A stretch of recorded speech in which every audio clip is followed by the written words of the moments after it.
Don't we?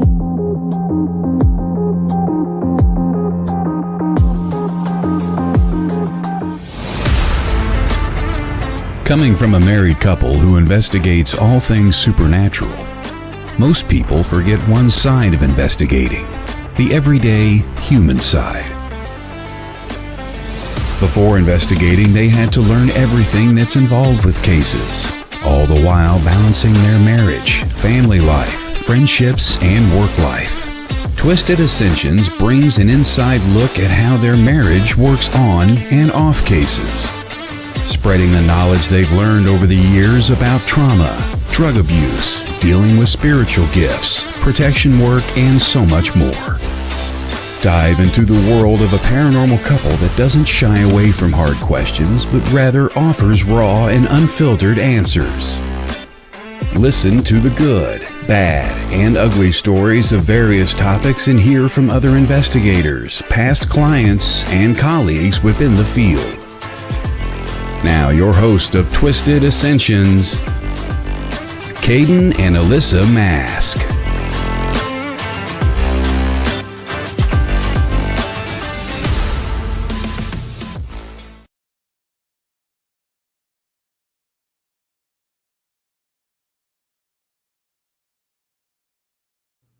Wee woo. Okay. We're live. Welcome to the murder, folks. I'm your host, Caden. I'm Allissa.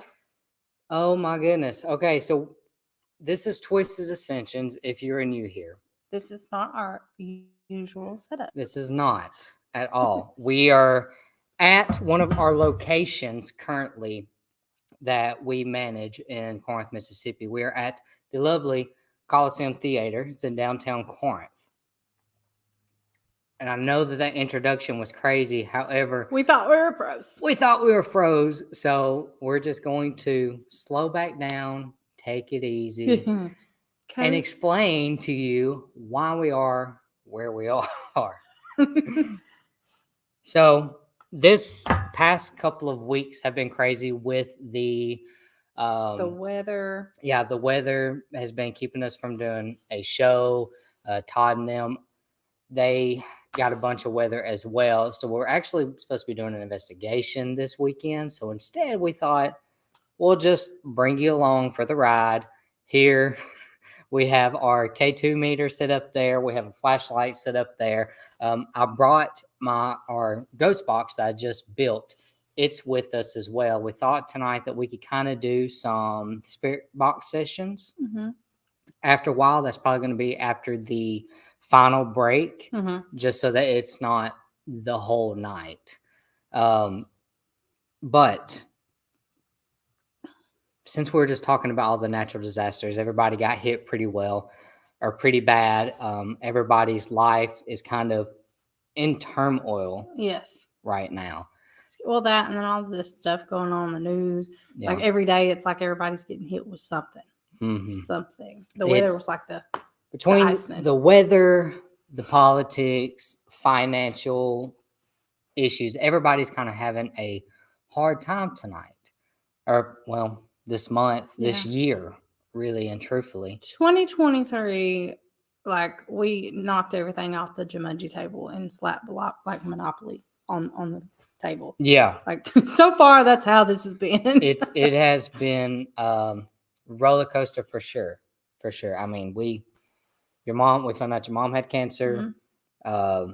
I severed a finger at the beginning of the year. Yep. You hurt your back and then fell and like blew out your knee. Messed your arm up. Yeah. Our son, his health complications, our friends with their health complications or financial complications. Yep. It's been one thing after another. It has been a really long time since we've really talked about grounding and ways to keep yourself decompressed. Hi, Dawn. Hey, Dawn.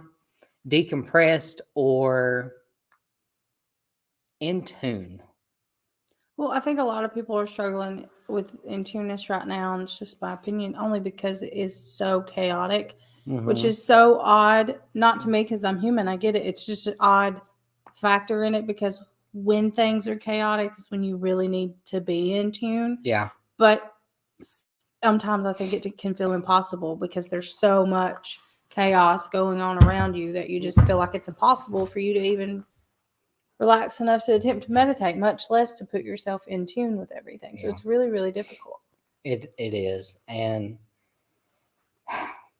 lately my mental health has been down, and me and you have talked about it before, and I've been struggling to meditate myself, which got me thinking about, what is it that we can do as humans, no matter your religion, that you can do to just decompress?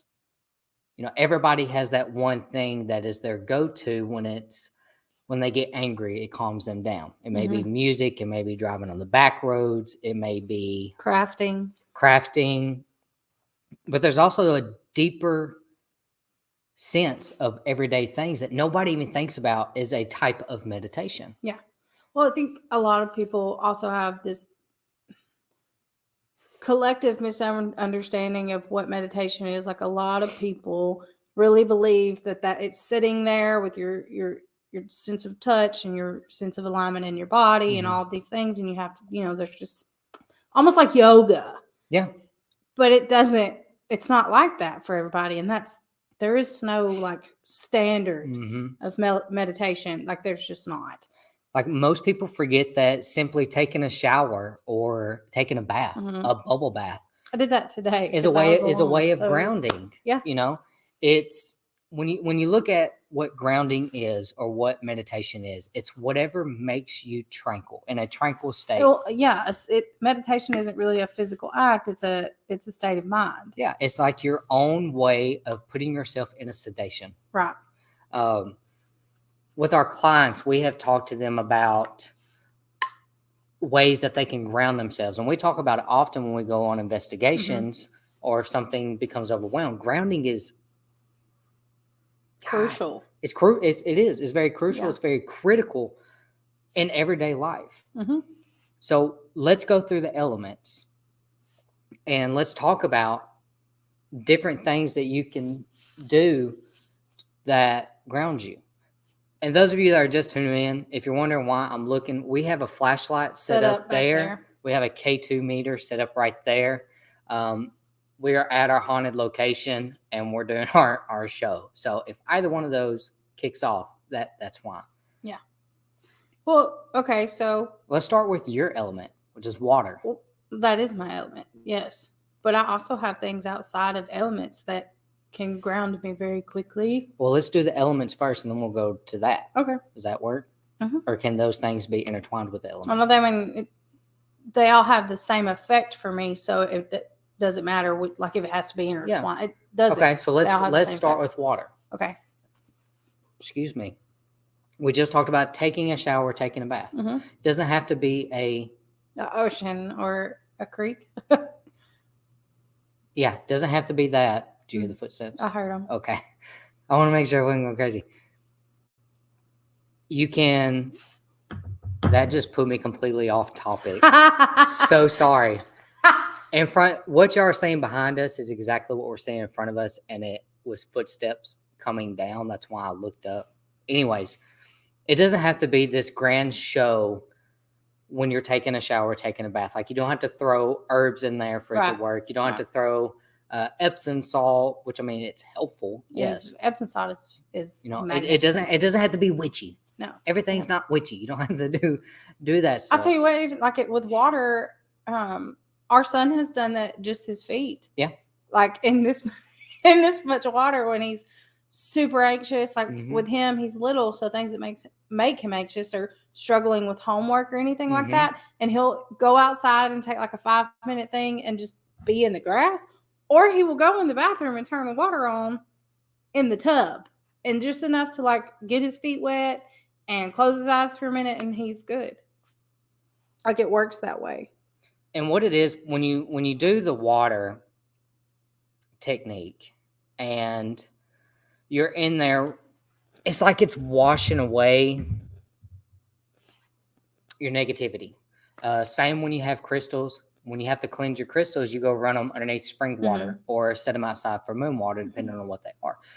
our bodies is the same way. We get into the shower, and what you're doing is you're just imagining the negativity being washed down the drain. Yeah. Same with the bath, except you're kind of letting the water absorb the negativity away from you. And then you're kind of having to be in that sense of, I accept that this is negative and that it's not good for me. I feel it. Now it's gone. Yeah. And you let your bath water out. That, and I, like, for women, moms especially, a lot of the time a shower is, like, especially if you have really small kids. Yeah.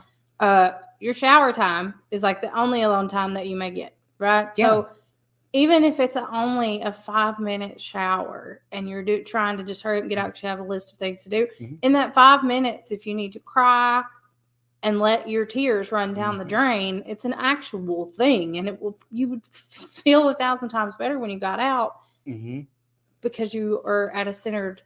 Well, it's just like when you're on a long car ride, or if you're on a long weekend, you cannot wait to get back to take a shower in your house. You want to be at your house with your own shower, your own towels.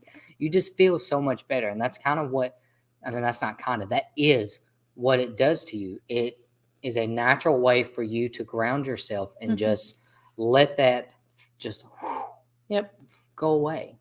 Go away. You know? What's another one for water that you can think of? If I'm meditating outside of water, I can listen to something that is water, and it doesn't have to be like the generic ocean crashes. So like the sound. Yeah. For me, I associate southern bird sounds with water. Yeah. So like if I hear birds, I can close my eyes, and it's like being at the water for me. I know everybody's different with things like that, but for me, that's kind of how it works. Or rain, the sound of rain. There's a lot of different things with water that I was looking up because I remember I had read this not long ago. They did a scientific study as to why ocean sounds make you or help you sleep. Oh. And there is a reason to it, and I'm trying to it's how our brains interpret the noise we hear, both while awake and the dead of the night, as either threats or non-threats. So most people, when they hear the sound of the ocean, it's not a threat. It's very tranquil. It also goes with the sound waves. What's it called? The decimal that the ocean water crashing up against the beach. Yeah. The sound that it's releasing is on a frequency that almost vibrates your own mind. Yeah. So you get the tinglies, and when you get the tinglies, it just sends you to that. I can look up like a thunderstorm sound, and it does that. But see, you also go through that and think of thunderstorms. Yeah. Thunderstorms help me sleep. They do me too. Some people it scares. Yeah. So it goes in with, if you don't have that fear, the frequency of it is the same effect for everybody. But it's with whether it's a threat or a non-threat. Yeah. Of it. Well, I think some of that would be on personal experience too, because if you've had horrible experiences inside a thunderstorm, hearing, because you've walked in the bedroom, like, what are you doing? Because I'm going to turn to you. Is that okay? Yeah. That lightning storm, it's like a lightning thunderstorm on YouTube that's on a loop for like 5 hours. Yeah. And I put it on because I couldn't sleep. And if you were someone who had like a traumatic experience, like what a lot of people have experienced here recently with weather, I could see how that would, like, you might wake you up from a dead sleep and put you in a state of panic. It's not on my end. I am gonna have to stay right here and listen. It says only way for me to meditate is listening to rain on YouTube. Yeah. It's just one of those grounding techniques that a lot of people, even Reiki masters use it, massage therapists, they use it. I'm sure hypnotherapy uses it. Yeah. I'm sure there's a bunch of other people that use it, but water is a great ground. It is. What about, let's go to mine, which is air. So with air, when you're wanting to ground, most of the time it's going to talk about smudging. You know, the act of smudging makes you feel at peace, it's a non-threat, so it kind of mellows you out. Yeah. Type of ordeal. Another one of air, I guess, would be driving on the back road with the windows down. Yeah. Well, I mean, even though fire is an element of its own, for you, fire does it a lot, and that kind of air contributes to that. So, like, I don't know. I feel like they go together. Air and fire go together. Even though air is your element, air and fire go together. Yeah. Or I feel like we were having some issues, Dawn, with the lagging. We don't know which side it's on. Hopefully it's not too bad to where you can still understand what we're saying. Hopefully. So we'll just slow it down just a little bit. Okay. And do it that way. Well, you can run a test really quick, see if they can hear what you're saying, how long it takes to respond. Well, they have a natural lag typing anyways before it gets to us. Oh, okay. Yeah. So it's no real way except for keep talking, and I will tell you. Keep talking. Yeah, we're talking about air and grounding. Air and grounding. Now that he put me on the spot and I'm trying to figure out other things that would be air. I suppose you could, if air was what helped you, you could sit outside and breathe in fresh air. And I'm certain that some smells would probably help people get to a meditative state of mind. Yeah. You're super clear on Facebook. It's not like just a tad bit static, if that makes sense. Is that what that says? Gotcha. Yeah. Static-ish. Yeah. Okay. And it could be just our mic is a little bit further away than what it normally is. So that could be, but as long as you guys can hear us, that's a plus. Yes.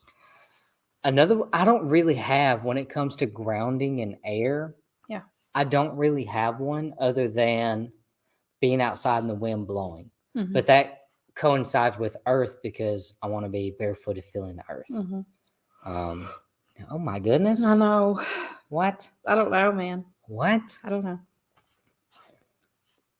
There's just, I mean, even with our post care, when it comes to air, there's not a whole lot that I put in there because it's really just the basic stuff when it comes to grounding. It's being outside, feel the breeze, or like smudging. Right. Or if you are into incense, but that's, again, adding air with fire. Yeah.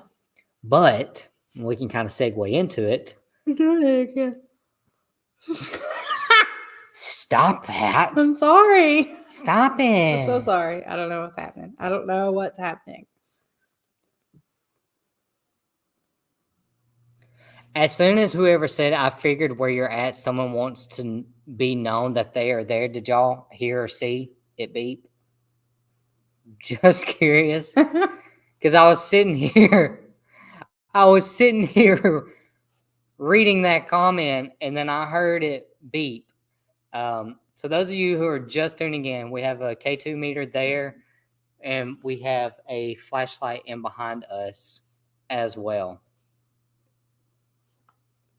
Sherry!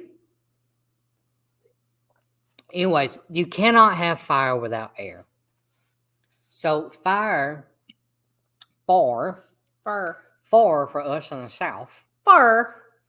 It's probably what people think we really don't Probably do. Fire, there is a lot more grounding techniques that you can use. And it's not just sitting outside by a campfire, although that could be. If that's what calms you down like it does me, quit it. Todd is going to fire you, and I cannot save you. If the boss man fires you, I can't go against boss man. I'm married to you, and I love you. I don't think he's going to fire me. But no, I can't. Can't save you. Sorry, Mr. Todd. I'm just kidding.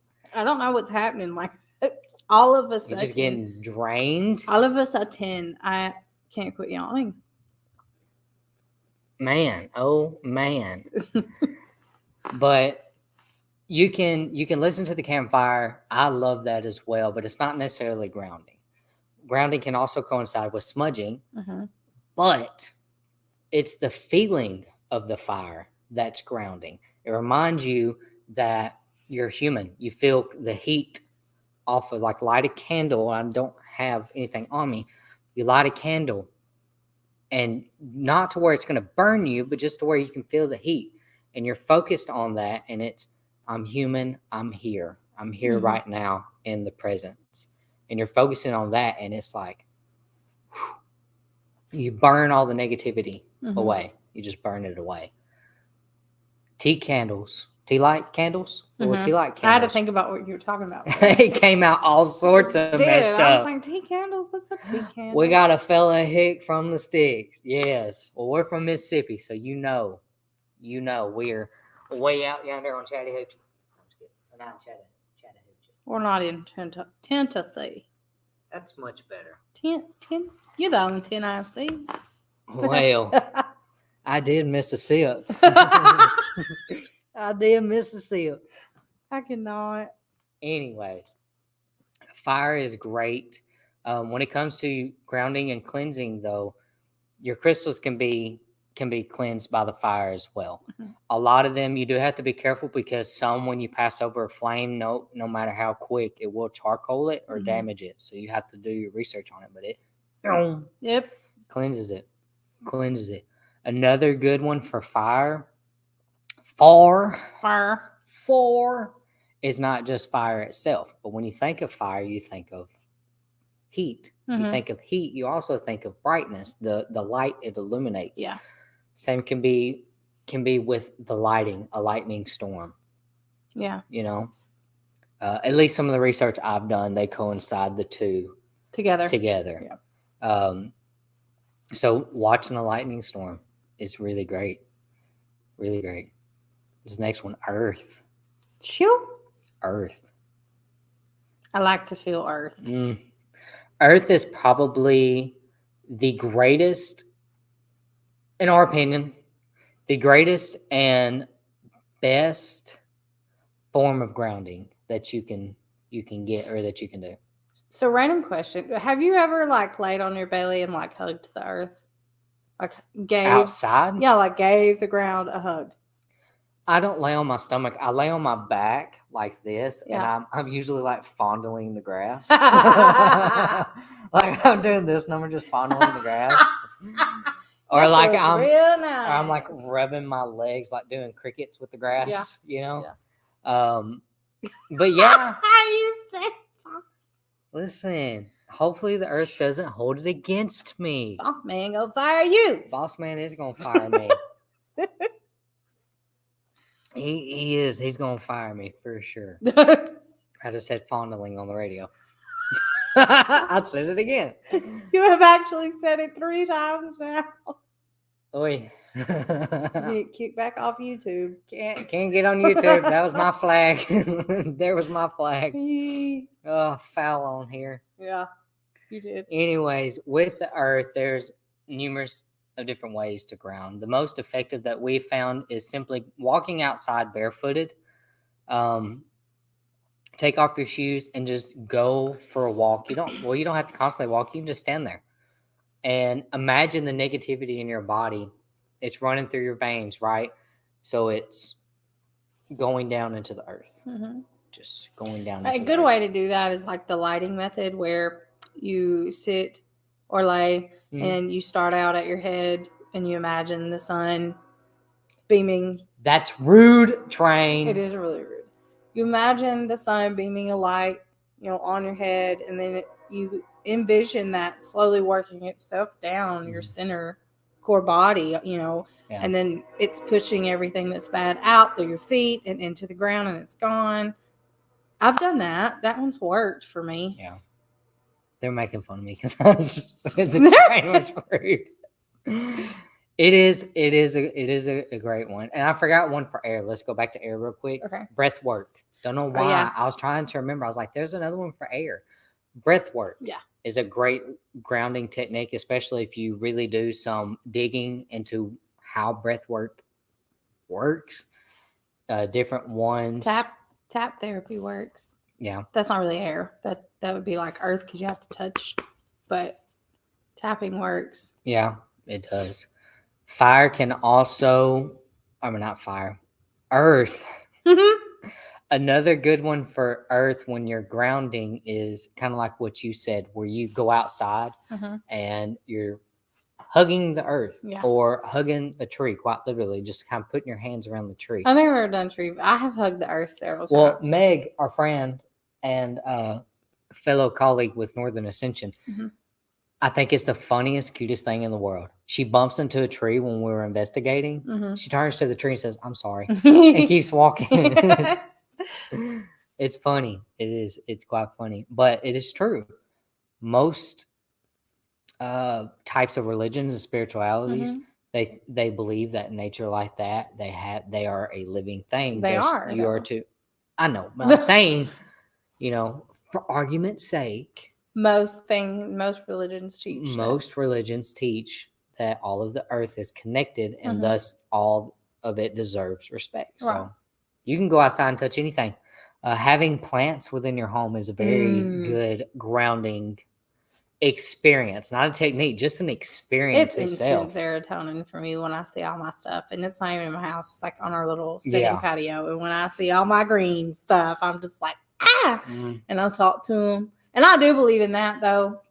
Like, I know some people probably think that's crazy, but I know you've seen a video that circulated about people telling the tree to touch it or hug it. You know what I'm talking about? Yeah. Okay.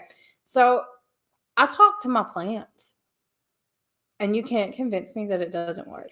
Oh, I mean, they even did a scientific study on it about they had 2 greenhouses. Yeah. One greenhouse, they blasted like metal rock music, and while the scientists were in there watering them, they would like curse at them. "I hate you. You're so ugly." Blah, blah, blah. And then the other greenhouse is like, "I love you. Sympathy Symphony, a symphony orchestra." Yeah, that word that I can't say. I'm not going to try That's to. okay. And they're like, "I love you. You're so beautiful. You're pretty. Blah, blah, blah." The nice greenhouse, the nice greenhouse exploded. Oh, I believe it. The very angry greenhouse, just wilted off. They just wilted off. You want to get deep for a minute? Let's get deep. Could you imagine that with kids? Oh no, we see it every day. But that's what I'm saying. Like, if they have a science experiment that shows what happens to plants, like, not even kids, just humans in general. Like, could you imagine if we all just kind of spoke to each other a little bit with a little, like, just a smidge of respect for one another, and not so hateful and angry and bitter all the time? Yeah. Like, I mean, I'm just saying. If it worked for plants, imagine what it could do for human beings. Yeah. But the same can be said for spirits. Oh, I agree. Well, we have said that about spirits. I mean, you can't go in a location with a nasty attitude, and people even if you don't have a nasty attitude, you can't go in a location with people who have a nasty attitude and that be vibing around and you have the best time ever. Like, it's not going to happen. But I think that can be said for anything. If you go to a restaurant and you have a crappy attitude, no matter what your server does, you're not going to be okay with. Yeah. Like, I mean, the outcome is kind of the same. With the server. You can't expect a great tip if you're being an asshole. I mean, it just goes back to good and bad. Yeah. You know? It does. It does indeed. All righty, guys. That's all the elements when it comes to grounding. We're literally just spitballing. We were supposed to have Brandy on tonight, but she had a family emergencies that they're tending to. So we're winging it. We are very much winging it. We are winging it. By the seat of our britches. Man, and those of you who have followed us for years, you know that's just kind of how we do things. Yes. We make it up as we go. And it sounds real good. I'm just kidding. I'm kidding. Listen, our little saying of "we did it the hard way so you don't have to" is very, very, very real. It really very is. Real. So tonight is going to be a fun night. And anybody, y'all can ask whatever you want. Like, if you want to go one way with the conversation, let's go for it. We're just kind of open for conversation, having a great, relaxed night here at the Corinth Coliseum, our haunted location that we do. We're like the paranormal coordinators for the events here. It's a functioning theater. Like, they just had Bach and Roll this past weekend. Last weekend. That was cool looking. This weekend, which why we didn't sit up downstairs, they have like a bunch of Easter stuff set out for their Easter thing tomorrow. So Yeah, we're just here chilling on the top balcony. So when we come back, we can actually talk about some of the experiences here at the Coliseum. Yeah, we can. If I find my SB7, we're going to do a few ghost box sessions with my newly built spirit box. So that's going to be fun. Yeah. So stay tuned. We're going to go on a quick break. Oh my shit. Did you hear that? Hello? We're going to go to break. We'll be right back. Take us out, Todd.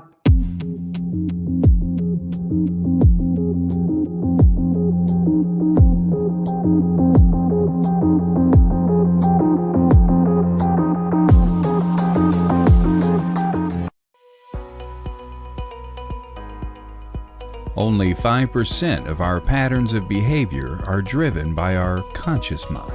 95% of our patterns of behavior are driven by what we hold in our unconscious mind.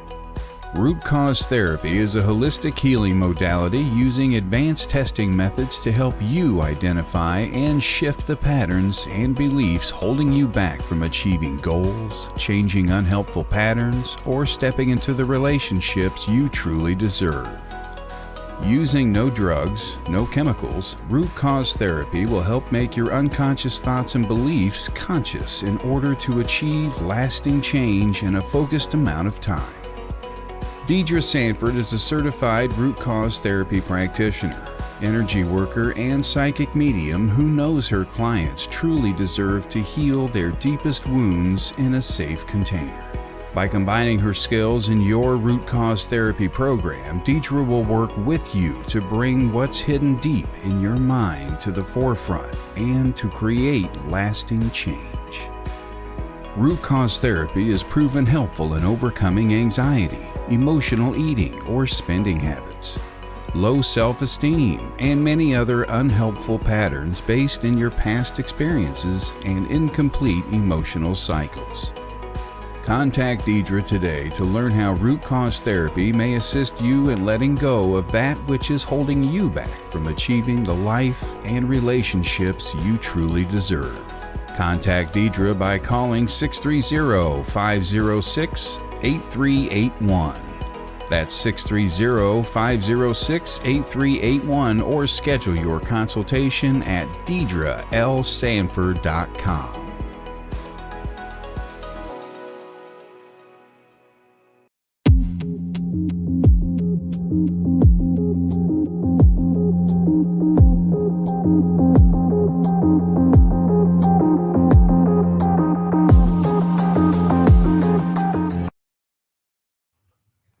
And we're back. I'm going to be on the floor for just a minute. We're looking for something. Caden is looking for something.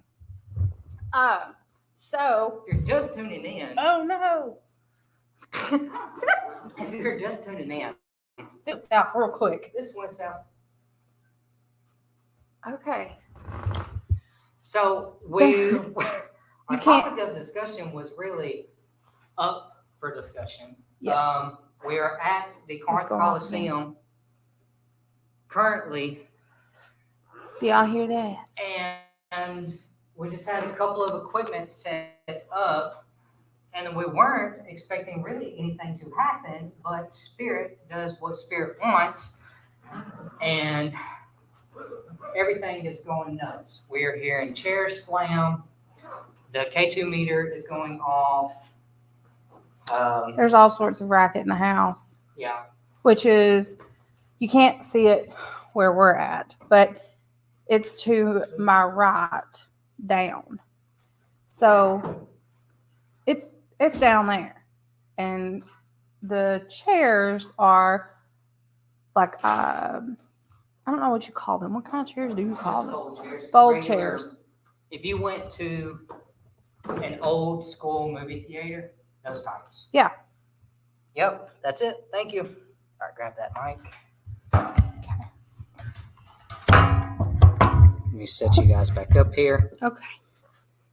All better, I think.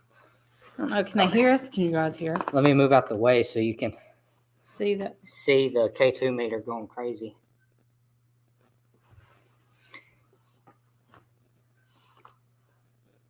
If you're up here with us, can you make it go to red? Oh, I hope y'all can see that. I truly do. Truly do. Can you make it go back to red, please?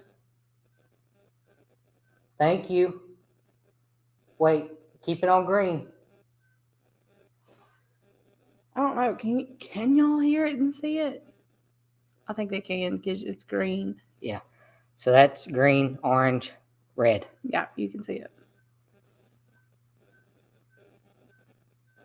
Can you back away from it, please? Callie So it goes said back to green. she can't see it. It's in the corner. Like go down from the side of the couch that Caden's sitting on to the bottom. Yep, right there. Green, orange, red. Red. Can you make it go to green so they can see, please? Green. Make Green. it go to orange. Orange. That's red. Orange, please. Right there. Thank you. And that's red. There we go. Okay. It's a live show now. I have your Twisted Ascension logo in the box. Oh, wait, it might be backwards for them. Oh. No. Well, it should be wherever I'm pointing. I know, but that's what I'm saying. I think for them it's on the other side. No, it's the same as here. See? Oh, yeah. No, it's not. No, it's not. It's, Shit. It's twisted. Oh, I cussed. I'm sorry. Hold on just a second. I will fix that problem. You were getting. There you go. See if that fixed it. Let me see if that fixed that problem.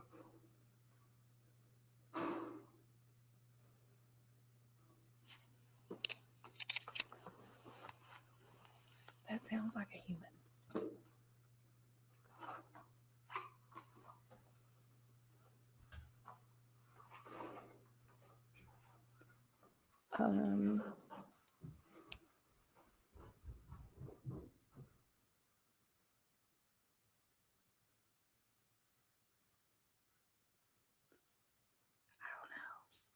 Yeah, they heard it.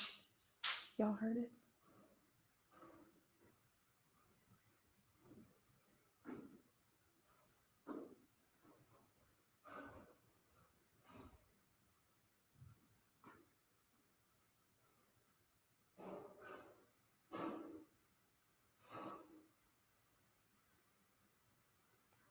Can y'all hear that?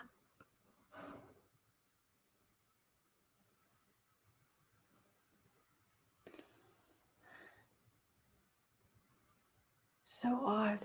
The noises are on the like back here down, and the K2 meter is over here, and the flashlight is set up like right here, and none of this is going off.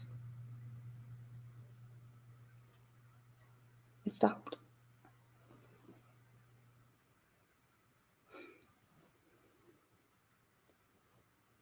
No, it's not.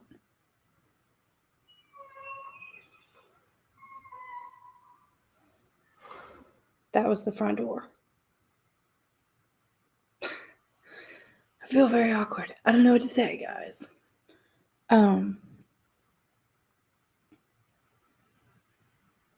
No, it's just deathly quiet. So we weren't expecting anything to happen because usually right after a big event, it's not very lively in here. And when they're gearing up for an event, it's not very lively. It's like almost like the middle break, which I guess technically is what this is a middle break because they had a big event, last weekend, and they're having a big event. I thought the flashlight was on tomorrow, so that's exciting.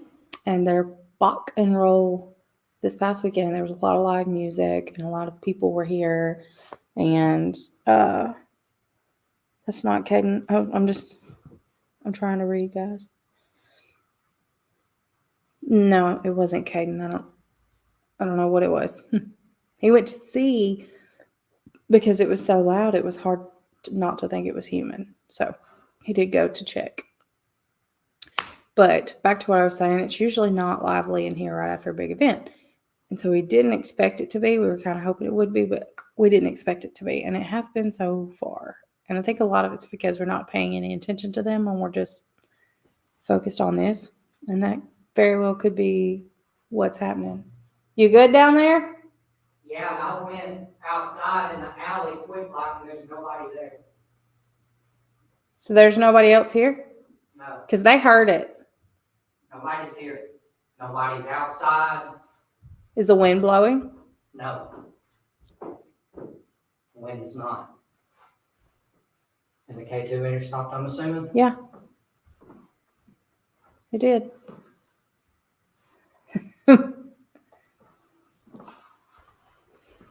I really thought, guys, I'm sorry.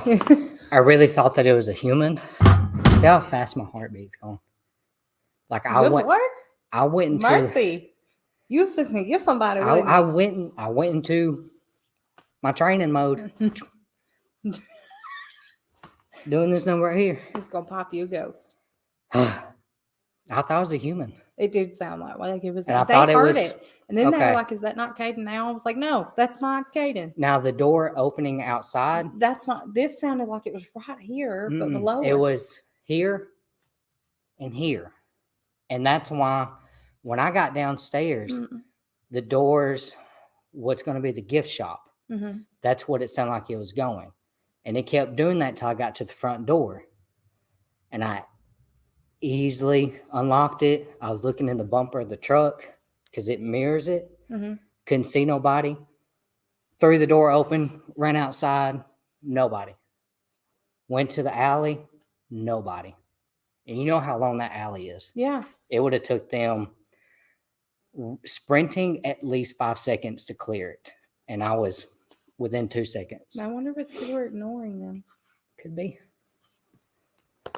All right, now that we're back, this is what a live show is all about when you're at a haunted location. Facts. Wait.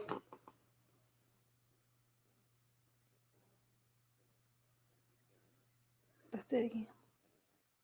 Will you talk to us with the K2 meter or the flashlight now?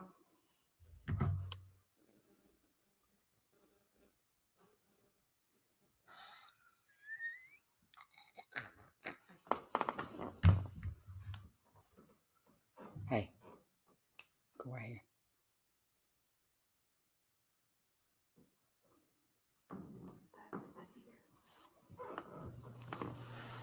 Look out off on the balcony. Okay, so I unmirrored it, and I'm not sure why on the live. I'm gonna give me just a second. Let me.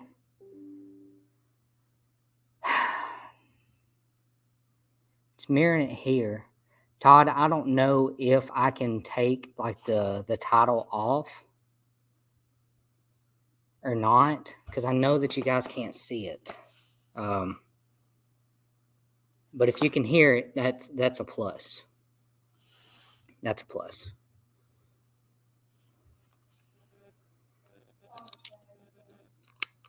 It's on the stage. I wish I could pick you guys up and take you over there. I really do. Anyways, so what we're going to do is, Todd, we're going to take a break at 9 o'clock. So in 15 minutes, we're going to make it, can we make it like a longer break? That way I can just do another security round real quick like. Just because where we're at, I need to rule out a couple of things. But I'm not scared. I just want to, my focus is here, not there, and I need to put my focus there for a little bit before we continue. Anyways, so the story with this place, the Corinth Coliseum, it was built in 1923 to 1924 by B.F. Liddon. And Mr. Liddon, he was a very prominent man, and he owned a lot of locations around Corinth. So the Corinth Theater, was not the first theater that he owned or built. He actually had it was called the Gym back in the early 1900s. It was originally the Gym, late 1800s, early 1900s. It's a gym. It's a very small theater. I believe the capacity of it was only 150, maybe. And it was the same layout as the Coliseum when it comes to the stage. It had the grand arch with the stage, with the logo on the top. And so he had that for a little bit. And then he decided that he wanted to build the Coliseum. So in 1923, they started construction on the Corinth Coliseum. He decided that with this Coliseum, he wanted to keep it at 999 seat capacity. The reason in doing so is because if you reach that 1,000 seat, the taxes went up a slew. I mean, it was not just a couple dollars, not just a couple hundred, but a couple thousand. It's loud. It's getting worse.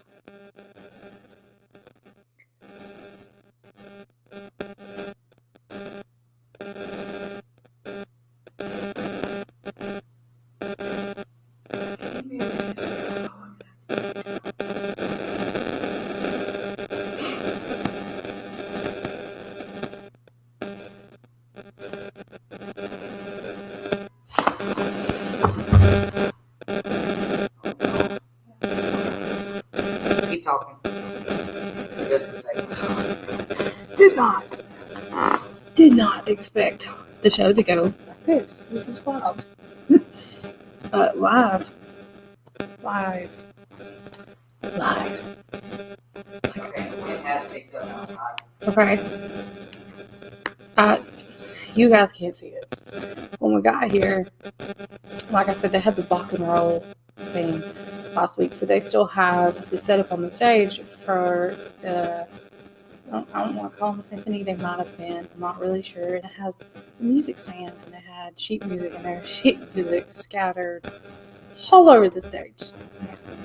It wasn't like that when we came in. Anyways, so they built the Corinth Theater, and they decided they wanted to keep it at 999 seat capacity. And with doing that, was to help the cost that it was to build it. And it is 3 levels. You have the main floor level, which includes the ticket booth when you first walk in, the concession stand, and if you keep going straight, it goes into what they call the house of the building, which is the lower grand seating area right in the center. And then you have the aisles on either side of the seating, and then little booths that are right next to the stage on either side. And then you have the stage itself. Then on your second level, which is where we are currently,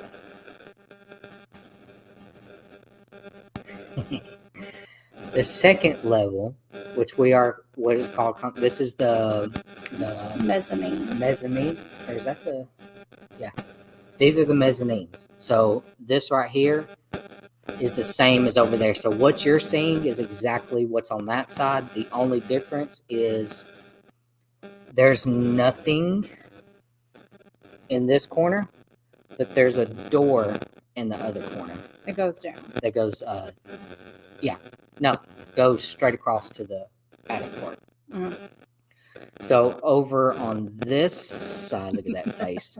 Over on this side, behind this wall, is like an attic storage now.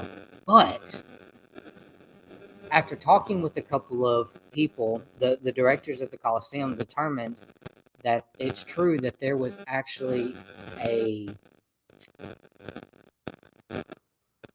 bar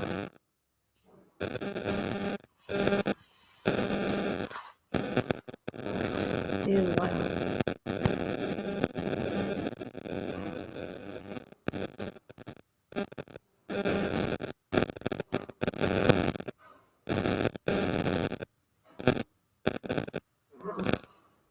That's upstairs.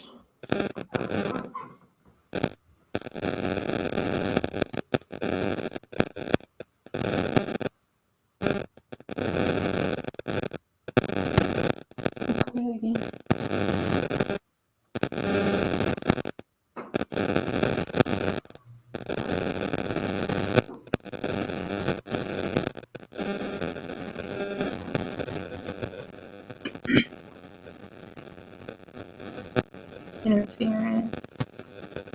Oh, I don't know. Can't hear us.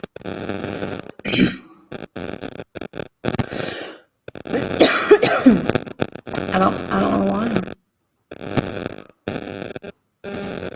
I haven't had issues like this in a long time. Like I don't know what's happening.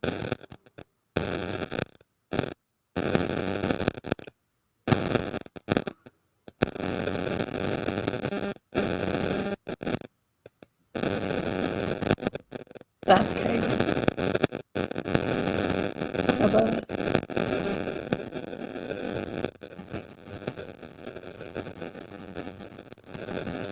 They're saying that there's a lot of static now and they can't hear us. There's a lot of static and they can't hear us.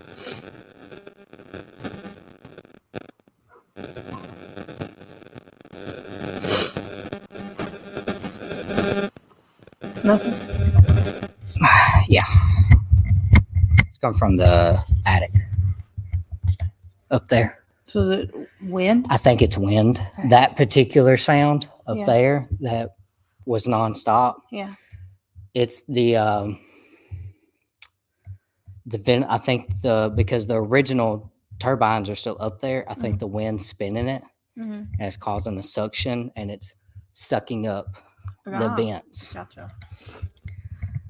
So I'm just gonna hold the mic. Just gonna hold the mic. Gonna hold it. Any hootie. So they BF Lytton built the Coliseum. You have the third story, which is where I just went right up them stairs. That is where people of color were supposed to sit. That was the designated area for African Americans in the town. They would walk up and sit up there. Now, if you were to see it today, the chairs on the third balcony are 100% original from 1924. Horsehair and all. Yeah, horsehair and all. It's up there. And also, what was very unique about the building of the Coliseum, and this is from the director Patrick. What made this so unique is B.F. Lytton. Number one, he imported real Italian marble to build the staircases. So there's two grand staircases, there's two staircases to come up to the second balcony, but one of those staircases is a grand. Is marble, and it's also in the front as you walk in. It's marble and gold trim. It's most of everything in here is still original, the paint and all. His wife's favorite color was pink. And the teal color. And the teal. So everything is pink and red. And there was a teal color that was downstairs originally painted as well. It looks like cupcake frosting with gold trim. Yeah. It's really weird. Anyways, but what made it so cool is back in these days, now you got to remember, this is 1924. They didn't have indoor air conditioning yet. He had them build the first in our town, I think in Mississippi as well. Yeah. It's a water cooling system. So you had two turbines built into the ceiling. They're still functioning. You just heard me talk about them. And they're giant. They're probably 7 foot diameter. And they would spin, creating a suction, which would suck the hot air or suck the air from outside in, blow that air through a water cooling system. They called it the waterfall room. And that when the air hit the water, it instantly cooled it down and it blew in the house, which is on the first level. In the ceiling, it's two things if you're I don't looking think up, there's you one can't in see here. it. It's the big ones in there, but they open like this, like flaps. Yes. I think it's really ingenious for that. It's really awesome. So back then they had an air conditioning, and like I said, the turbines still work, but they don't use the water cooling system. Yeah. I know we probably lost a couple of viewers when I was running around trying to figure out if it was spirit or a human making all that racket. So those of you who stayed, I appreciate it. Oh yeah, he took it away. Thank you for taking down the title. So now you guys can see. There's the K2 meter. You're the best, Todd. Thank Thanks. So that's where we are tonight. We have not had this much activity in a really hot minute. And you didn't get to see it because our title messed it up, but now it's fixed. Hopefully it'll go back off after we take a break. We're going to take a break at 9:00. So here in another 5 minutes, we're going to take a break and set up. We're going to do a ghost box session with you guys. For the last hour. I don't know if we'll go the whole hour. We'll do just a couple of minutes. If nothing's happening, we'll turn it off and just keep talking. Or we'll just keep talking until this thing starts going off again. Then we'll do the ghost box session. We'll figure it out as we go. We're winging it. Tonight is a wing it kind of night. Yeah, I was really excited. Excuse me. For our guest that was supposed to come on, but Caden spoke on it a little bit. They're having a lot of family emergencies and a lot of tragic things happening, so that just didn't work out. But I'm hoping very soon we get to have a show about that topic. Yeah, 100%. It's gonna happen. It's gonna happen. Here we go again. Oh, I was doing fine. see, when you did that the last time, everything started picking up. I was doing great. You're doing great. You're doing Awesome. fantastic. Doing good. My goodness. I know. What a night. For sure. What a night. Went wilder than I expected. It is very wild. I did not expect anything to happen while we were doing this, but now I can't help but wonder that every time we come in here, maybe we just need to ignore them. Maybe we do. Maybe we just need to make this like our designated podcast place. Just set up our other equipment. But we already got it figured out because look, we got the red couch. Right. I told red Mr. couch Todd sitting. this was going to be couch therapy, Twisted Ascension couch therapy. Yeah, for sure. That's what we're doing. Yeah. But oh man, so we woo. I'm so glad you were here for it, though, guys. Yeah, I'm glad that So you good. guys seen that, and it's gonna be pretty awesome whenever people go back and watch this or listen to it. Yeah. Because There we go again. you're gonna hear a lot of weird stuff. Now I did when I went upstairs, I did validate, just in case nobody heard it, the portion that we were hearing of the rattling, not the doors clinging, but the rattling. the rattling vibration that is coming from right above us. And I think it's the wind did pick up a little bit just now, and I think it's the wind going through the attic where those turbines are, and they're kind of rattling the vents. So I did validate that. That's what that was. But the rest of it, there's no humans outside. I'm going to go secure their premises again while we're on break, quick like. And then we're going to see if we can get them to come back and mess with the K2 meter, because that started going off like nuts. It was boom, boom, boom, boom, boom, boom, boom. That was awesome. I was excited. I was pretty stoked. Yeah. Now that, I know that at least it wasn't a human. For sure. Right. So. Well, the doors, the stuff that was happening below us was what sounded like doors. Yeah. Then when I was standing there and I said it's the stage, it sounded like stuff right in front of where the backdrop is. And then I realized all of that paper was not like that. Yeah. And it is sheet music just scattered on the stage. Yeah, for sure.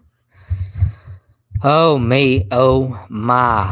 What a wonderful time. It's going to be cool. So when we get back from our break, I'm going to set this down. When we get back from our break, we're going to try to see if we can get the spirits to come back and talk with us some more, see if they'll move some more stuff. That's why I'm saying I'm going to check the perimeter one more time just to make sure everything is copacetic, and then that way we know if things starts happening like 100%, it's going to be paranormal. And I got the brand new ghost box that I just built right here. So we're going to use it whenever we come back from the breaks. And tonight's just a wing it. Like I said, Brandy was gonna be our guest tonight. She had family matters going on. It's okay. We're doing what we do best, which is Winging it and talking out of our ass for the most part. I'm just kidding. Just kidding. All right, so we're gonna take a quick break. When we come back, we're gonna see if the spirits of the Coliseum will talk to you guys, talk to us as well. So stay tuned. This is Twisted Ascension. We'll be right back after these short messages.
Get the app that everyone's talking about. The WLTK-DB Talk Radio app. Watch your favorite live shows. Listen to past ones. And best of all, shop. Visit the App Store and Google Play to download yours free right now.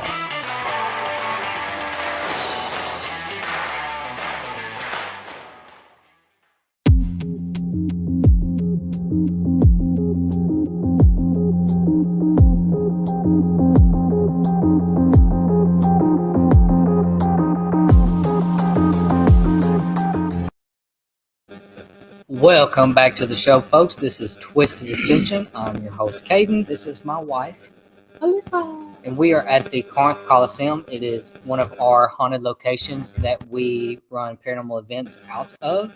It is very fresh in the market, so if you are a paranormal team or a paranormal enthusiast and want somewhere to rent out, It's a great place. it's to a rent. great place. Again, thank y'all so much for tuning in tonight. It has been a very, very intriguing night. We have had, we did not plan on so much stuff happening at once, but it happens that way. Spirit operates when Spirit wants. So if you miss portions of tonight's show, don't worry. You can always go back on WLTK-DB.com, the WLTK-DB Talk Radio app, or WLTK-DB Talk Radio. More static.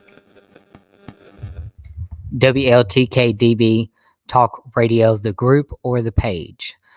Or you can simply go on Google and type in our show, Twisted Ascension, and there is a plethora of options there for you to choose from to listen back. There's also a lot of other great productions on this network. Yes. You have a lot of people, a lot of information. It's a great time. It's a great time. We love being a part of it. Indeed we do. Also, if you're listening to this right now, or if you're going back and listening to this and you enjoy our content, please jump over to our Facebook page, Southern Ascension, like and follow, because we are going to start picking up over there as well. And then you can also keep up with the Corinth Coliseum investigations that we do.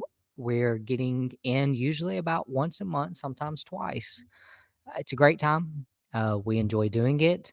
This is probably the most sounds we have ever heard. No, I did not. This is probably the most sounds we have ever heard at once. So yeah, jump over to Southern Ascension, give us a like and a follow. Then you also, if you are not following WLTK-DB Talk Radio, you need to do that as well. So to continue on tonight is a wing it type of podcast. We are all over the place. If you watched me live earlier, you see me running around and jumping up, is because the 3 different doors that are downstairs that are locked sounded like somebody was rattling, like trying to get in, like break in. I was not sure if it was paranormal or human. I assumed human, so I had to go and deal with that situation. Turns out there is nobody downtown at all. And even if it was a human, when I turned into the alleyway, which I know you guys can't see, it is a very long alleyway. This building is massive. It would have took them sprinting, a football player sprinting, at least a good 5 or 6 seconds to clear from one end to the other where the sound was coming. I got out there in 3, right after the sound stopped, and there's nobody. So what we're going to do is we're going to keep talking. We're going to try to get them to play with the K2 meter because they were playing with it quite often. They were actually helping me demonstrate. So because it's so far away, they were helping me demonstrate it being this is green currently, and then it goes orange, and then it goes red. That is just dust that you guys just seen. Not an orb, just dust. I feel like I have to kind of clarify. Yeah, I don't blame you. I would have to. So, any hootie, let's jump back in it. So, Spirits of the Coliseum, you are very aware of who we are. My name is Caden. This is Allissa. We are doing a podcast. We're not intentionally trying to ignore you, but if you want to come back and talk, the people who are watching and listening would love to be able to ask you questions. We have a flashlight that is right there, or a K2 meter. Feel free to use, and we're going to continue on with the show.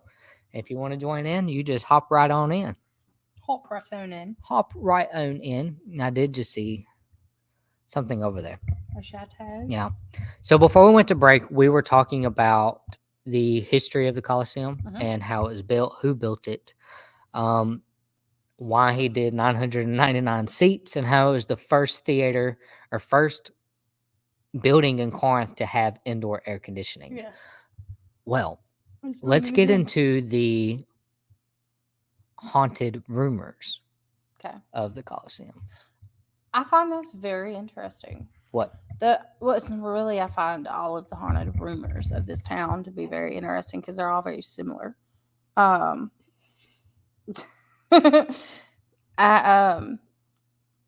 have read people's experiences because you led me onto that thing the other day, and some of them are wild. And then some of the ones for the Coliseum are completely different than anything we've experienced. Yeah. As far as it. I didn't mean to hit you. I'm sorry. Fine, the feeling of it. Yeah. But what I have found, and I don't know if you've even noticed this, is a lot of the places that people talk about in this town being haunted, the feelings that a lot of normal people get is collectively the same. Yeah.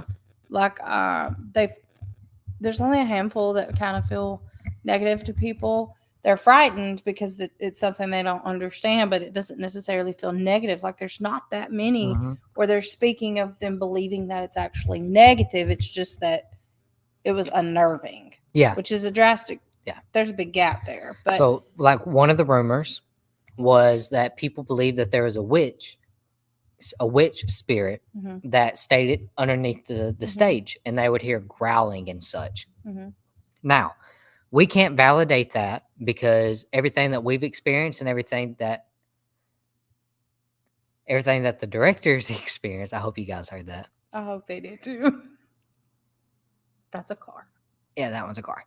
Everything that the director and his staff members and the guests and the entertainers have experienced have not been that. Right. They have heard growling, but not like thinking it's a witch or anything. Right.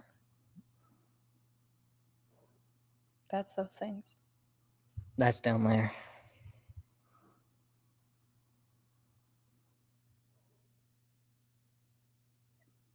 Can you guys hear it? Did you hear that? Whole Coliseum started vibrating. That was footsteps back here.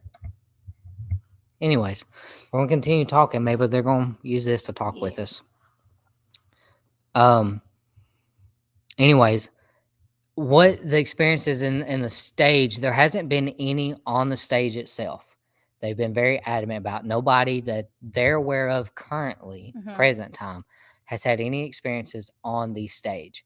Instead, the most active, constantly active, is in the dressing rooms, which is right behind the stage to stage right. What would be our stage right? You hear kids running up and down. Turn and look this way. Okay. Go ahead.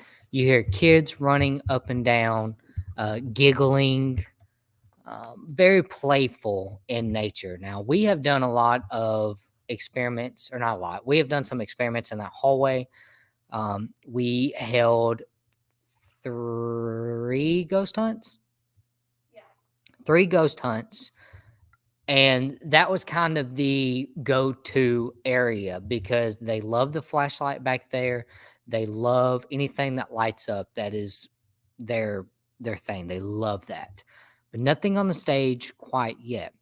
Instead, what they do see is if you're on the stage looking towards the balcony. Now, remember, this is a three-story building. So when you're on the stage, you're looking out in the house. And then you see the second balcony, then the third balcony. And you can see shadow people constantly walking, nonstop walking. And we can validate that because we have seen it numerous of times. And we've seen them. I've seen, and I think you have too, around the bottom. Down here, in near the concession. Yeah. Yeah. Like I think I've seen more shadows there. But I will admit, when I'm here and we're actually working, the most that I have ever just sat and paid attention from down there to up here is the couple of times that we've done like burst sessions and longer sessions on the stage where you're actually physically facing this way. And I have found... Keep talking. I have found that that's just messing me up. It's messed me up really bad. Really, really bad. Okay. We'll move. You have found? I have found that staring up here when the house lights are down, it's very easy for your eyes to trick you. Yes. Only because of the way that the layout of the building is, the way the chairs are, how far away they actually are from you. And even if you have a good judge of distance, it can be a little tricky if you're on the ground looking up to the 2 stories above you. It can be a little tricky, but I have seen them in the back, the shadows of figures, which they were human-like shadows. And I have seen them in the back where I have gotten the most activity, which is the very back in the side dressing rooms. And then I've seen a couple of them actually, like they're sitting in these chairs. And then, but the majority that I have seen have been down there where the concession and the ticket booth and the soon-to-be souvenir, all of that. Yeah. But I have seen a lot down Another one that we have not validated, we have not seen her yet, but there is a very prominent African-American woman that has been seen by, we know, 6 people for sure. Yes. Head on. Where we're at right now, there is I'll kind of rotate you so you can see. Now I'll put you back. Let me take you off. There we go. You're coming with me. So where we're sitting, you have this little crescent moon balcony. That's the attic. And below that is the first story. And they call her a nail. And you can see her coming down the stairs. And she'll stop around this beam and just have one hand. Go stand on it, if you don't mind. I don't want to knock Just like very prominently. I got this. They're probably like, oh, static. So she'll actually stand with one hand out like this. Like this? Yep. And she's looking down. Thank you. Like this? Yeah. All right. I got it back on us now.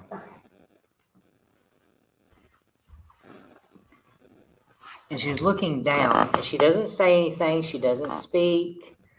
But she just looks down, just kind of like, okay. And then she goes about her day. As far as we know, she has never said anything to anyone. She's never done anything other than just kind of look and give you a nod of approval. Just kind of and goes about her little walk. Yep. Now, we're not sure if it is an intelligent haunting or if it's a residual, like a loop, but I think it's leaning more towards not residual because she has been seen on the crescent and on the third balcony upstairs, on top of it, overlooking the entire Coliseum. Yeah. Almost like she's maybe waiting to see after setup, waiting to see what it looks like. It's like she's making sure everything is done appropriately. Yeah. It's kind of the vibe that they say that they get. But she has been seen a lot. They have named her a nail. We're not sure if that's her name, and we're still trying to figure out who she is, what she wants. But like I said, she doesn't really talk much. That's a vehicle. Yeah, that's a vehicle. Another occurrence is on all the balconies. If you're not careful with what you say and you come in here extremely, extremely rude, they are going to slam those chairs. Oh yeah, for sure. And it's loud when you're in here. Like I can say this because we've been in here when they were actually doing something, right? So we've been in here with other people in here. It wasn't an investigation. It had nothing to do with that. There were paid customers in this building, right? And there were things that were happening in the back of the house when that was going on. But I've been in here when it was alive per se, like it was functioning as what it was built for. And then I have been in here alone. Yeah. Like alone. And when, did you hear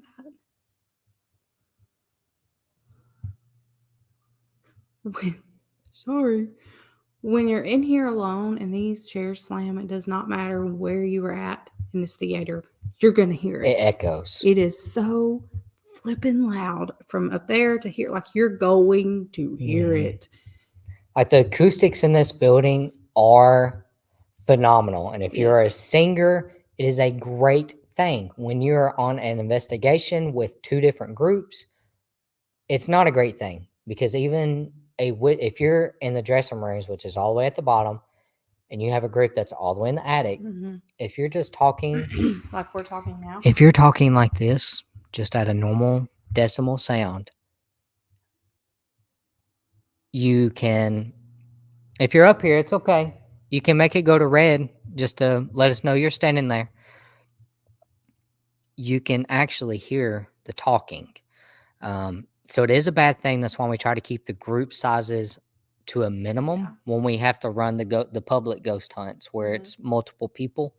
That was a trial and error thing too. Yeah, the first one was good, but we learned a lot. We learned a lot. The second one was a little bit different because we had never done a ghost hunt with children before. So it was very different, but it wasn't hard. Those kids adapted very easily and did exactly what they were told. So it was really nice. Another thing, they believe that Mr. Lydon himself haunts the Coliseum.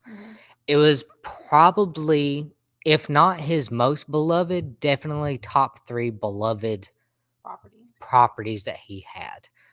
And the reason why, and we can validate this, that Mr. Lydon is here, because during the ghost box session the last time on the stage, we did a couple of experiments, one being a singing experiment, and they would not give us a name at first. And then all of a sudden, I was like, Mr. Lydon, if you're here, I need you to make it very well known. And he is known to play with the lights. He worked the lights. I understood. The lights started flickering. I was like, okay. And then the ghost box started going off. And we couldn't quite make out what was said. So then we switched up to the Estes method. And Allissa was said Lydon. And then she said 3 out of 11. 3 out of 11 and 53. She kept getting the number 53. 1153. 1153. Well, come to find out. Oh, and it came in segments, but it was my picture out front. It's like, okay. So there's a bunch of pictures downstairs. So we went downstairs, looked at all the pictures, we found one of Mr. Liddon. Lo and behold, he died 1953. So it was pretty cool. Pretty cool. My picture's out front. It was 53. Yep.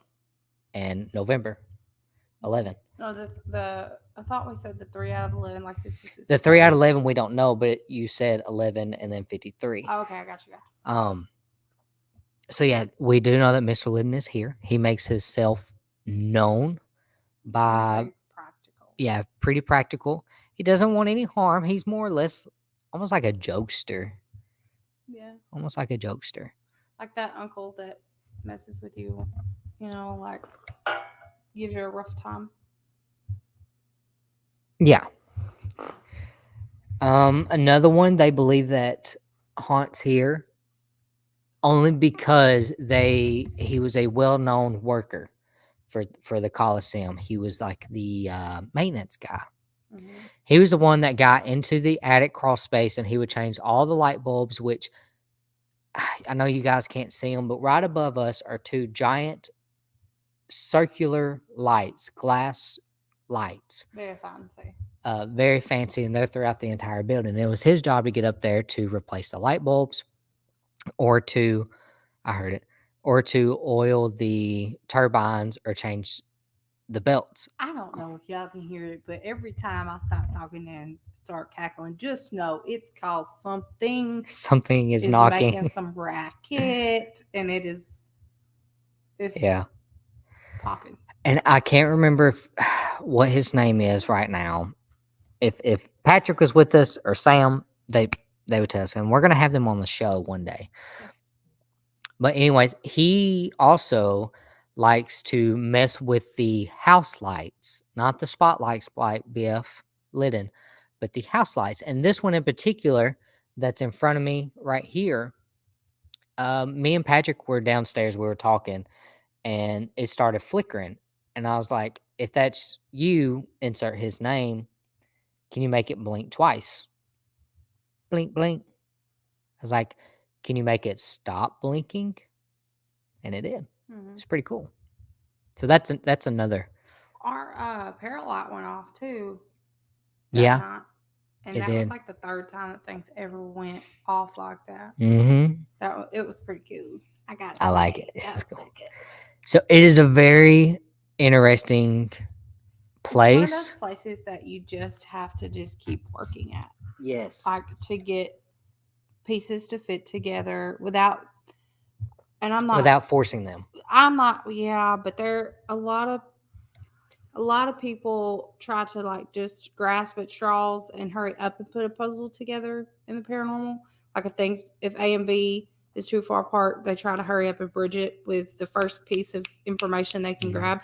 And we're not doing that here. I would rather it be the truth in its entirety and be minute compared to half-truths and rumors and, things of that nature. Like, I don't want to do that because this place doesn't deserve that. Agreed. So, I want to give it the respect that it deserves, and I want it to be its story and all of its entirety, not just half. So, it's one of those places that you just have to keep working at.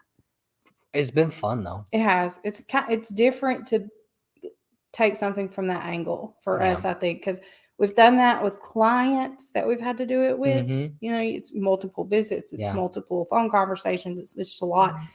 But with this, it's solely us. It's just us. It's just us coming in and doing what we do, taking what we get and going home on a Wednesday night, and then Yeah. But I have enjoyed it, and I'm fully excited for its story and all of its glory to be yet discovered. Yeah. And this is kind of our trial year. We're trying to see, because we're not the team or the individuals that if truly the spirits do not want investigators in here like constantly, Yeah. we're not going to force it. I would love to. We have had many conversations with the spirits to tell them why we want to do it, because it brings in people. And we're getting mixed reviews. Yeah, we're getting mixed reviews, Yeah. quite literally. Explain to them that with these teams coming in, or these events that we're wanting to do, it brings in more people, which brings in money for the Coliseum for them to renovate and keep it up, because without the money, it's just going to fall in, and they lose their place. Yeah. And like Allissa said, we got numerous times on the Spirit Box, mixed reviews. Like some were okay with it, some were not okay with it. And then they would tell us numbers for how many of them were there at the time. Yeah. And I do think that there are like just residual hauntings that come in and out through here, all from downtown Corinth. Because if you know much about the town, you'll understand why I'm saying that. Like, I do fully believe that there are passerbyers in here. So sometimes I think we get this number, and the next time we get this other number. And I don't think that anytime a team comes in here, they're going to receive the same exact thing. It's there may be a place team like coming that. here that get absolutely nothing. And as investigators or paranormal enthusiasts, by now you should know you're not always going to get something. No, and if you are always getting something, then reevaluate your evidence, and also make sure that the person that you're with is not forcing that activity to happen. And if you know by that statement. If you know. We've been in places where that. Yeah, I mean, there's been times on an investigation where we have had to make a spirit talk because it was hurting somebody or causing chaos, and it wouldn't speak, so we had to force it. I know it's a no-no. We don't want to do it. However, in this particular instance, we had to. We've also had to shut some spirits up because they just would not let anybody else talk, and we've had to make them push them aside and make them stop. Going into a gathering, and you've got that one rude person that's talking over everybody. Nobody can get anything out. They're interrupting everything. I mean, you wouldn't. There's a lot of people that wouldn't tolerate that in this realm. So, all right. So it is 9:26. I think it's time because we're close enough. Because we usually try to end like 10 to 15 minutes early. So Mr. for those Todd of you, is a busy man. He is a busy man. It's a busy night because Haunted Voices is next, and I'm such a horrible person because it's been a busy day. I'll have to look to see who's on next, but it's a great show to watch. No matter who's going to be on there. Say. It doesn't matter who's on I think there. it's Leslie. I think Leslie Sampson is next, and she's from Mississippi as well. Oh, yeah. She was actually in the Paranormal magazine with us. Oh, yeah. Leslie did Sampson. You see, they have a copy of our Paranormal magazine in here. Do they? Yeah. How sweet. I thought that was sweet, too. I thought that was great. All right, so this right here, this is the Spirit Box. I forget. I use this camera. This is the one that I just built. I got my reverb. I got my noise gate. And I did something a little different because I don't like to plug stuff in because everywhere we go, or some places we go, do not have electricity. So instead, it's ran by batteries, the box itself, but my pedals, I had to reverse engineer some 9-volt battery cables. So boom, check that out. So we're going to try to see if the spirits of the Coliseum want to communicate with us. And it's going to be loud for a little bit. Let me hone it in, and we shall go from there.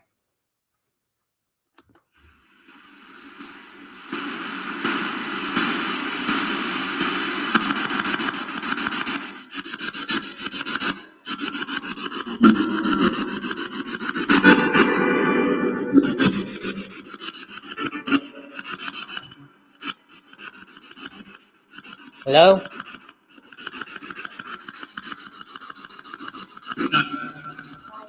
What's that? Can you tell us your name?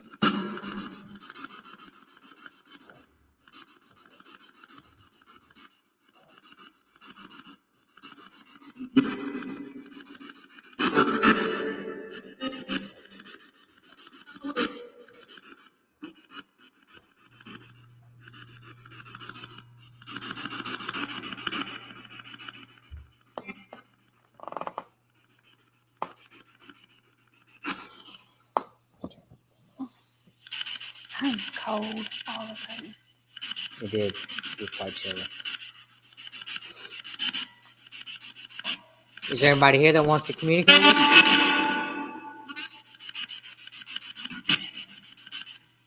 Can you tell us your name?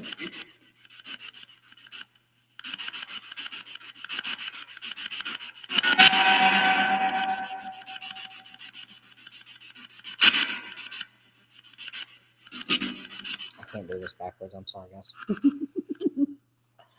Can't hear it. Like, can't do the knobs and stuff.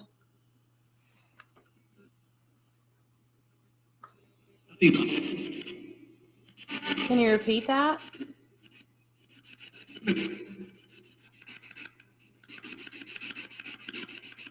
What is your name?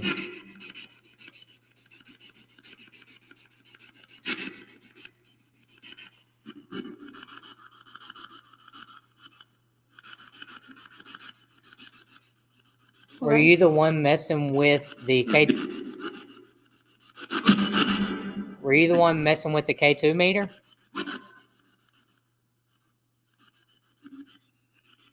Mm-hmm. That sounded like a hey, Caden.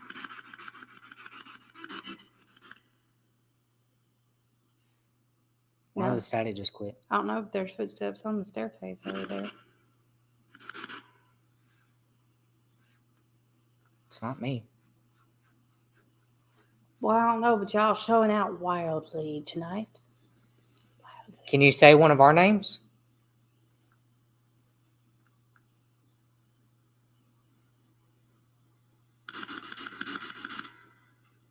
Oh, okay. There we go. Sorry, guys. Do you know our names?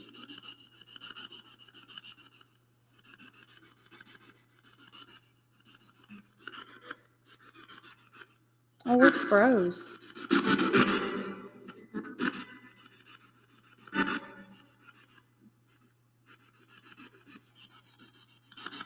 This is wild.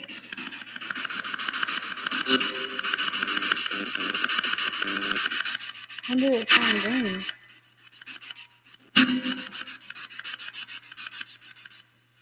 How many spirits are with us tonight?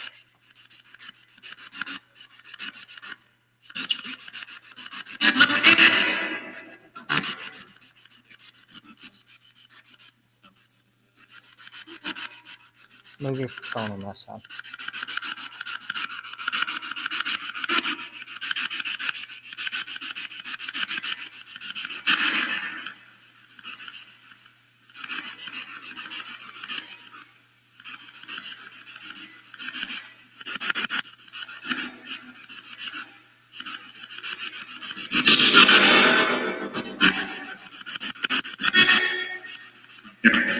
I'm here. Mm-hmm. Who's here with us?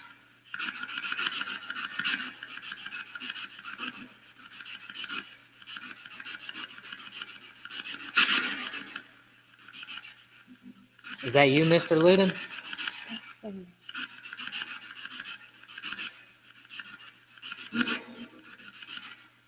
Yeah.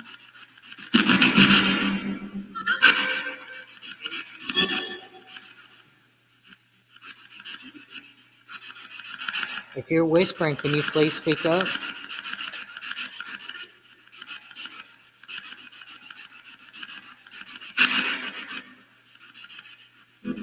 Were you the maintenance guy?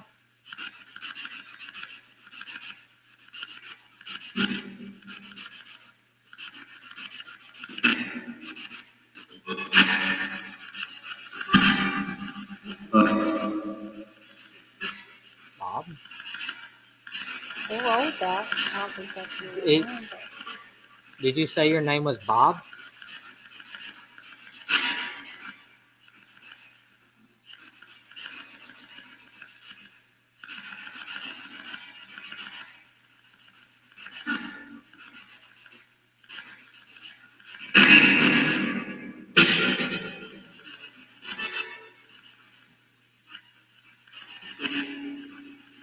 Are you the one that keeps making the footstep sounds and the whisper sounds that we're hearing?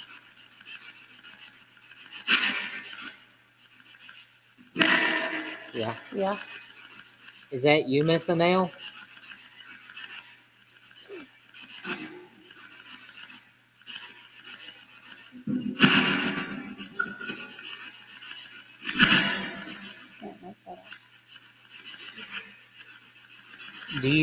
They call you Anel, but can you tell us your real name?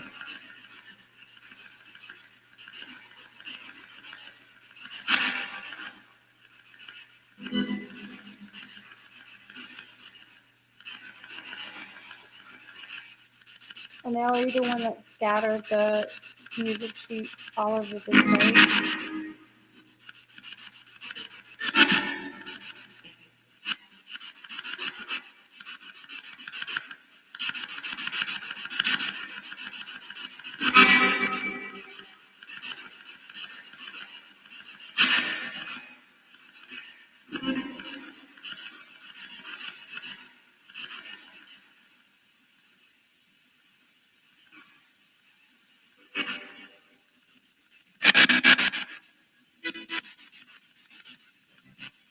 Trying to dial it back in. Oh. That's some more static coming in. Hey. What's your name?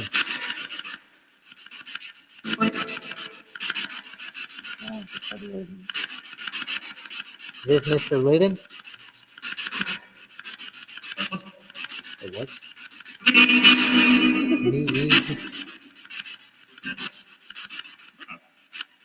Mr. Liddon, can you say one of our names?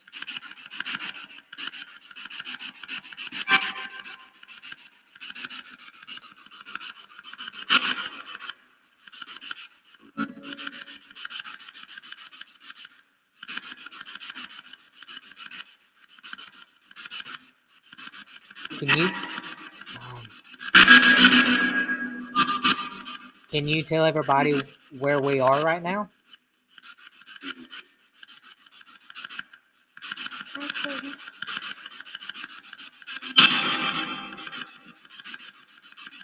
Can you repeat theater?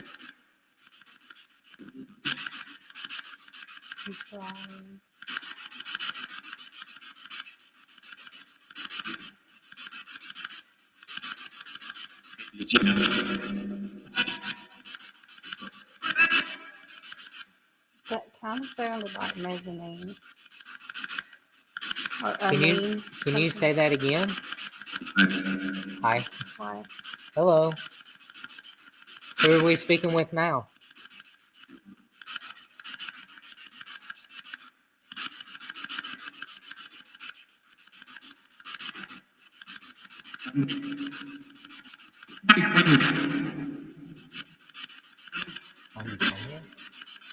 Why do you come here? But it sounded like, but We we've never. We came here to talk to you. We're doing a show. Would you like to join? Mm-hmm.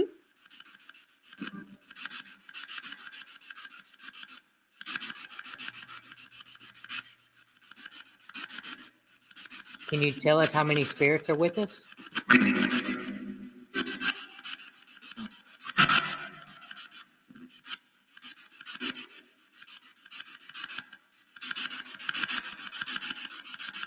How many?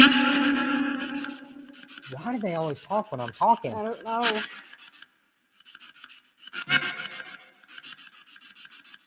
How many spirits are with us?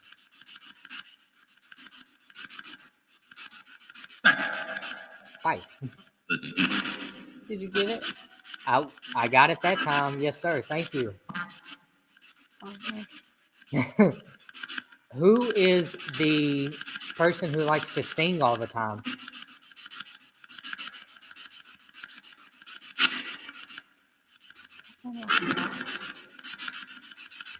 Is the singer here?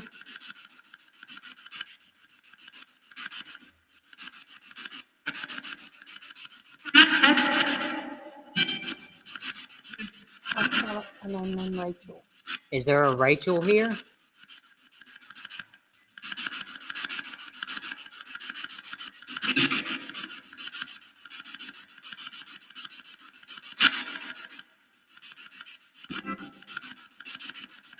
Are there any children here?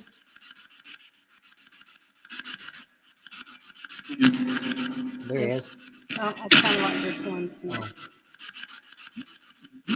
What guys there? Huh? Are there any children here?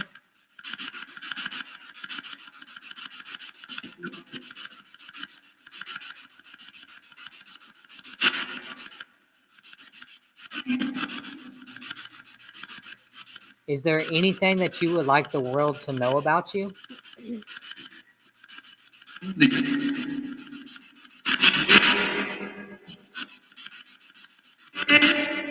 Yes. What would you like them to know?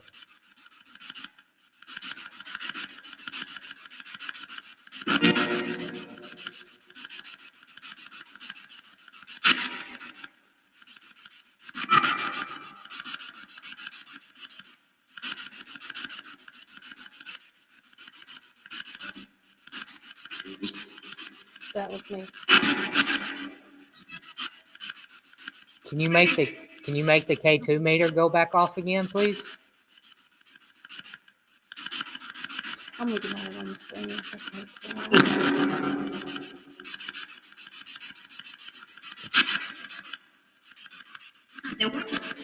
It's not working. All you have to do is walk up to it, and it'll go from green to orange to red.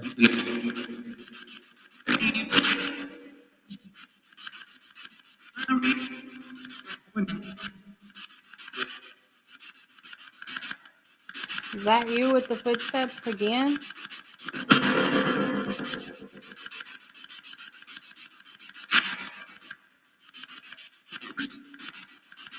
It was. Are you okay with us being here? Yes.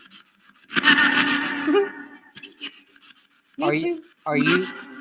Are you guys still discussing about the offer of us doing events here?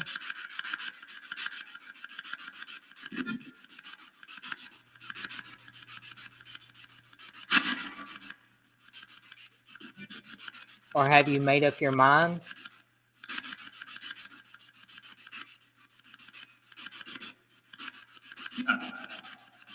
Yeah. Okay. What did you guys determine? Is it okay that we do paranormal events out of here?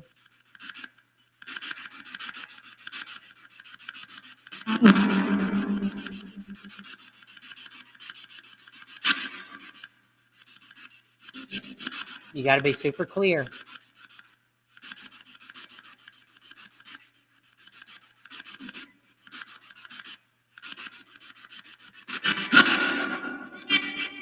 Yeah. Yes. Mm-hmm. What- Yes. Yes. That's amazing. So does everybody agree that it's okay for us to come in here to do events?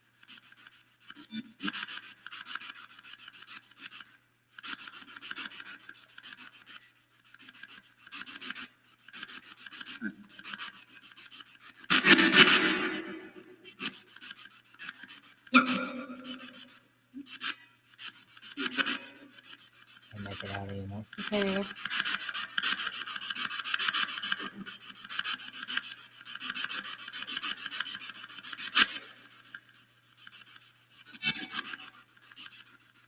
We thank you for talking with us tonight.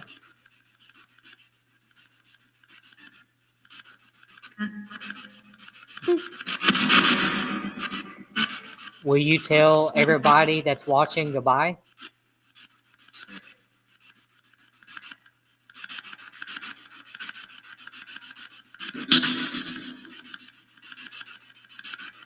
Tell everybody that's watching bye.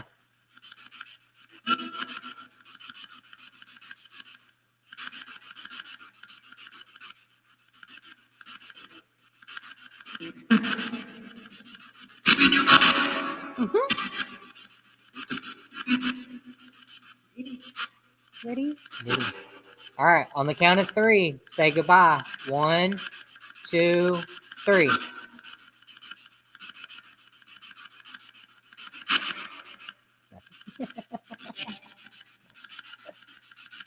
And go. was fun. Yeah. How about that? I muted my screen. I had been trying to lean over and kind of look at them just to see if it did, and I hadn't seen anything either. All right. Well, that was fun. It has been a really, really fun night. It has. Really I'm glad fun we did it. I am too. It's I am too. pretty adventurous. Pretty adventurous, and we're so glad that everybody that has tuned in, you got to see or listen to some really cool stuff. Yeah, for sure. And Courtney, I'm so glad that you made it. So glad. Yes. You're going to have to go back and watch this video when we're done because a lot happened. A lot. A lot happened. A lot happened tonight. Probably the most sounds we've ever gotten at one time in here. Yeah. For sure. Absolutely. Absolutely. All right. Can you talk for like 3 minutes and I'll be right back? Yeah. Okay. Well, we're about to, we got 5 minutes. But I can't hold it. 3 minutes. So, recap. We started our show. We were just kind of talking, going along. We started hearing a lot of racket. Then the people that were watching the show were hearing the racket also. And it has been a very eventful night. Caden went outside, checked the alleyway, thinking maybe somebody had been trying to break in. There was nobody here. Just us in this building. And there was so much racket. And we've been in here just us several times. And I mean, we've had racket of the seats slamming in different areas and stuff like that. But we've never had the doors do what they were doing all over the building, because there are different doors all over this building, and they're all inside. So, like, there's no gust of wind that can cause them to open and shut or try to open and shut, and they're locked. So, from the inside.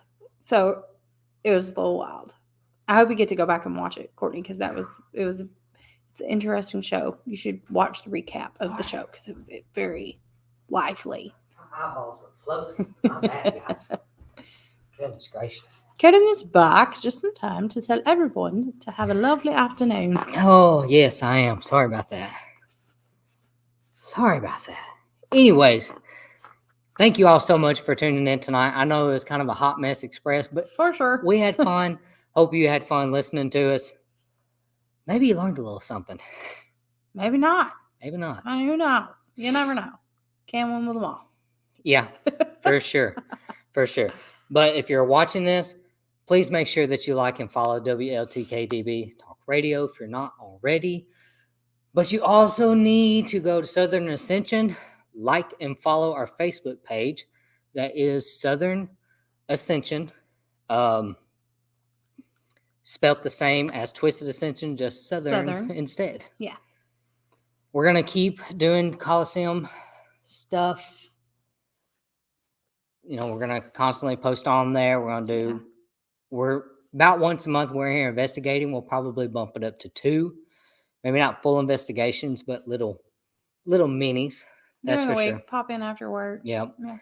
But that's tonight's show. Don't go anywhere, because coming on after us is Haunted Voices with Todd Bates and Nicole. They're talking with Leslie Sampson, I believe, is who is their guest tonight. Pretty sure. Almost 99.9%. I hope you're not wrong. I hope I'm not wrong. I really hope not. But I don't think I am, because I remember reading it and I'm like, oh, Leslie's going to be on. Wonderful woman. Very knowledgeable. Very powerful. I believe she actually does call herself a psychic medium. Mm-hmm. So it's great. It's going to be a great show. Great show. Any hootie, though. That's all for tonight. Love and light, everybody. May God bless you. May the gods be with you. And this is Twisted Ascensions. Have a good night, guys. Have a good night. The truth is here and now on WLTK-DB Talk Radio at WLTK-DB.com.